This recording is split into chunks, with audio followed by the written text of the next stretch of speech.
প্রিয় একাদশ শ্রেণীর শিক্ষার্থী বন্ধুরা, তোমাদের জন্য আজকে আমি আলোচনা করব তোমাদের প্রথম সেমিস্টারের অন্তর্গত বিভূতিভূষণ বন্দ্যোপাধ্যায় রচিত পুঁই মাছা গল্প থেকে প্রথম পর্বে 60টি এমসিকিউ এবং শূন্যস্থান এবং স্তম্ভ মেলানো প্রশ্ন এবং উত্তর। হ্যাঁ বন্ধুরা, পুঁই মাছা গল্পটি যেহেতু প্রায় 12 পেজের গল্প, তাই আমি এটাকে বিভিন্ন পর্বে পার্ট করে বিভক্ত করে কিন্তু প্রতিটা পর্বে 60টি করে প্রশ্নোত্তর আলোচনা করব। চলো আজকের গুরুত্বপূর্ণ ক্লাসটিতে প্রথম 60টি প্রশ্নোত্তর দেখে নেওয়া যাক। পুঁই মাছা গল্পটি কার লেখা? বিভূতিভূষণ বন্দ্যোপাধ্যায়ের লেখা। নেক্সট, পুঁই মাছা গল্পটির উৎস কী বা কোথা থেকে নেওয়া হয়েছে? বিভূতিভূষণ বন্দ্যোপাধ্যায় রচিত মেঘমল্লার গল্প সংকলন গ্রন্থ থেকে। কত খ্রিস্টাব্দে পুঁই মাছা গল্পটি মেঘমল্লার গল্প সংকলনে স্থান পায়? 1931 খ্রিস্টাব্দে। 4, পুঁই মাছা গল্পটি প্রথম কোন পত্রিকায় প্রকাশিত হয়? প্রবাসী পত্রিকায়। নেক্সট, কার সম্পাদনায় পুঁই মাছা গল্পটি প্রবাসী পত্রিকায় প্রকাশিত হয়? রামানন্দ চট্টোপাধ্যায়ের সম্পাদনায়। 6 নম্বর, কত বঙ্গাব্দে পুঁই মাছা গল্পটি প্রবাসী পত্রিকায় প্রকাশিত হয়? 1331 বঙ্গাব্দে। 7 নম্বর, প্রবাসী পত্রিকায় কোন সংখ্যায় পুঁই মাছা গল্পটি প্রকাশিত হয়েছিল? মাঘ সংখ্যায়। পুঁই মাছা কী ধরনের রচনা? এটি একটি গল্প। পুঁই মাছা গল্পের বিষয়বস্তু কী? এক প্রান্তিক বা গ্রাম্য কিশোরীর মৃত্যুর কোলে ঢলে পড়ার বিবরণ হচ্ছে পুঁই মাছা গল্প। 10 নম্বর, কার কথার মধ্যে দিয়ে পুঁই মাছা গল্পটি শুরু হয়েছে? সহায় হরি চাটুর্যের কথার মধ্যে দিয়ে। নেক্সট, সহায় হরি চাটুর্যে উঠোনে পা দিয়ে স্ত্রীর কাছে কি চেয়েছিলেন? একটা বড় বাটি কিংবা ঘটি। নেক্সট, সহায় হরি চাটুর্যে বড় বাটি কিংবা ঘটি চেয়েছেন কেন? ভালো রস আনবেন বলে। পুঁই মাছা গল্পে কে গাছ কেটেছে বলে জানা যায়? তারক-খুড়ো। সহায় হরি চাটুর্যের স্ত্রীর নাম কি? অন্নপূর্ণা। অন্নপূর্ণা কোথায় বসেছিলেন? রান্নাঘরের দাওয়ায়। 16 নম্বর, দাওয়ার শব্দের অর্থ কি? বারান্দা। 17, অন্নপূর্ণা যে রান্নাঘরের বারান্দায় বসেছিলেন সেটি কি দিয়ে তৈরি? খড় দিয়ে। 18, অন্নপূর্ণার যে সময়ে রান্নাঘরের বারান্দায় বসে থাকার কথা বলা হয়েছে সেটি কোন কাল বা কোন ঋতু? শীতকালের সকালবেলা। 19 নম্বর, অন্নপূর্ণা রান্নাঘরের দাওয়ায় বসে কি করছিলেন?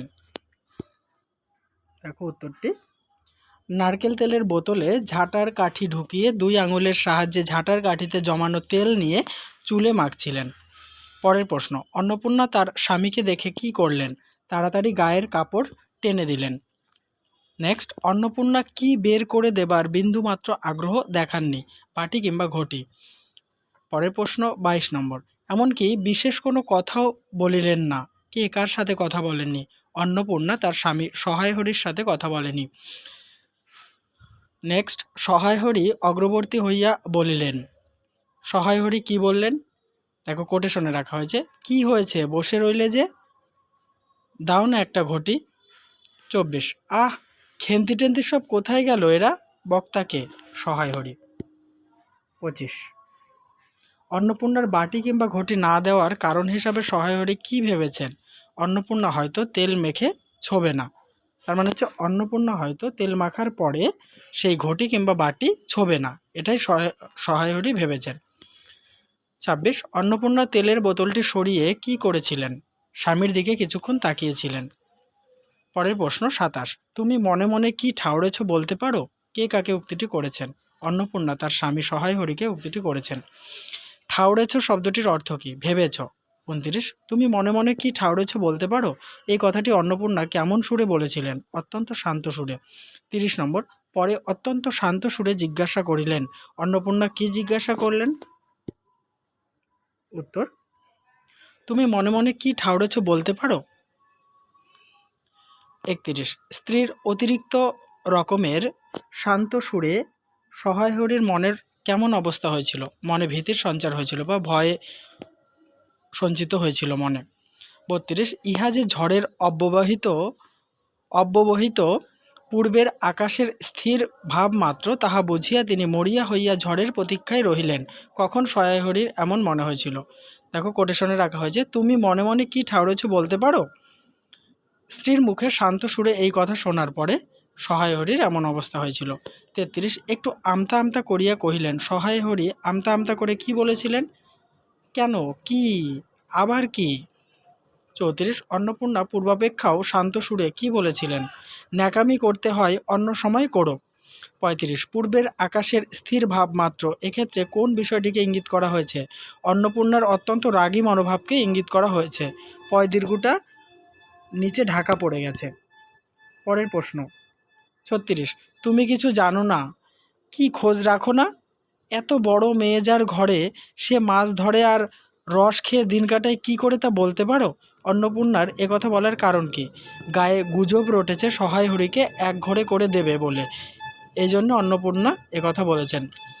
37, সহায় হরি আশ্চর্য হইয়া জিজ্ঞাসা করিলেন, কেন, কি গুজব? গুজবটি কি ছিল? সহায় হরিকে একঘরে করে দেবে, এটাই ছিল গুজব। 38, সহায় হরি তার স্ত্রীর কাছে গুজব সম্পর্কে জানতে চাইলে স্ত্রী কোথায় যেতে বলেছেন? চৌধুরীদের বাড়ি। নেক্সট, ভদ্রলোকের গায়ে বাস করা যায় না, কি করলে ভদ্রলোকের গায়ে বাস করা যায় না? বাগদি দুলে পাড়ায় ঘুরে ঘুরে জন্ম কাটালে ভদ্রলোকের গায়ে বাস করা যায় না। 40, অন্নপূর্ণার মতে সমাজে থাকতে হলে কি করতে হয়? সেই রকম মেনে চলতে হয়, অর্থাৎ সমাজের নিয়ম রীতি মেনে চলতে হয়।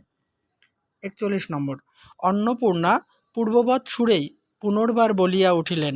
অন্নপূর্ণা কি বলে উঠেছিলেন? একঘরে করবে গো, এ কথাই বলে উঠেছিলেন। নেক্সট 42, সহায় হরিকে একঘরে করার কথা কোথায় আলোচনা হয়েছে? চৌধুরীদের চণ্ডী মণ্ডপে। 43, আমাদের হাতে ছোঁয়া জল আর কেউ খাবে না, বক্তাকে অন্নপূর্ণা। 44, আশীর্বাদ হয়ে মেয়ের বিয়ে হলো না, কাদের মেয়ের আশীর্বাদ হয়েও বিয়ে হলো না? সহায় হরি এবং অন্নপূর্ণার মেয়ের। 45, ও নাকি উৎসর্গ করা মেয়ে, কাদের মেয়ে? উচ্চ গগু। দেখো বইতে এটা উচ্চ গগুই আছে, ঠিক আছে, উচ্চ গগু করা মেয়ে, তার মানে হচ্ছে উৎসর্গটাকে এইভাবে লিখেছে, কাদের মেয়ে? উৎসর্গ করা, সহায় হরি এবং অন্নপূর্ণার মেয়ের। উচ্চ গগু শব্দের অর্থ কি? এটা বইয়ের ভাষাতেই লিখেছি, কিন্তু উচ্চ গগু শব্দের অর্থ হলো উৎসর্গ। 47, গায়ের কোন কাজে তোমাকে আর কেউ গায়ের কোনো কাজে তোমাকে আর কেউ বলবে না? অন্নপূর্ণার একথা বলার কারণ কি? শোনা যাচ্ছিল সহায় হরিকে একঘরে করা হবে। 48, যাও, ভালোই হয়েছে তোমার। এই প্রসঙ্গে অন্নপূর্ণা সহায় হরিকে কোথায় উঠে বসে দিন কাটাতে বলেছে? দুলে বাড়ি, বাগদি বাড়ি বসে। দুলে ও বাগদি কারা? সমাজের নিচু শ্রেণীর মানুষ বলে পরিচিত এই দুলে বাগদিরা।